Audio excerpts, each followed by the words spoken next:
છેતરપિંડીનો મામલો સામે આવ્યો છે।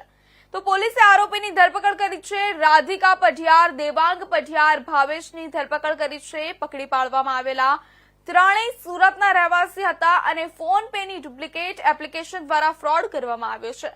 ત્યારે ત્રણેય પાસેથી પોલીસે કાર અને મોબાઈલ પણ કબજે કરી છે અને વેપારીઓને ફ્રોડથી સાવચેત રહેવા પોલીસે અપીલ કરી છે। મોબાઈલ દ્વારા પૈસા ટ્રાન્સફર કરાયા કહીને વેપારી સાથે છેતરપિંડી કરાઈ હતી। કુલ 13,700 ની છેતરપિંડી કરવામાં આવી હતી।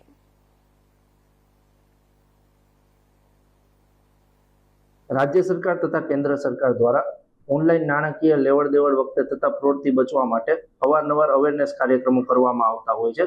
જે અનુસંધાને રેન્જ આઈજી શ્રી નિલેશ જાજડિયા સાહેબ તથા ઇન્ચાર્જ પોલીસ અધિક્ષક શ્રી ભગીરથસિંહ જાડેજા સાહેબ દ્વારા અવારનવાર સૂચનાઓ કરવામાં આવતી હોય છે।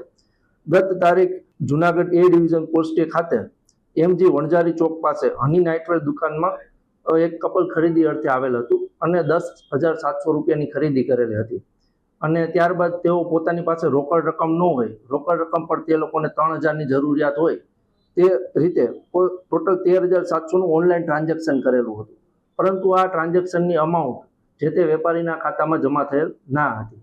એટલે પાછળથી વેપારીને જાણ થયેલ હોય કે અમારી સાથે ફ્રોડ થયેલ છે અને જે અનુસંધાને તેઓએ પોલીસ સ્ટેશનનો સંપર્ક કરતા એ ડિવિઝન પોલીસ સ્ટેશનના પીઆઈ શ્રી આર.કે. પરમાર તથા તેઓની ટીમ દ્વારા આજરોજ આરોપીઓને પકડી પાડવામાં આવેલ છે અને આ ગુનાના કામે ઉપયોગમાં લેવાયેલ હ્યુન્ડાઈ કંપનીની કાર અને મારુતિ કંપનીની સ્વિફ્ટ કાર તથા મોબાઈલ કબજે કરવામાં આવ્યા।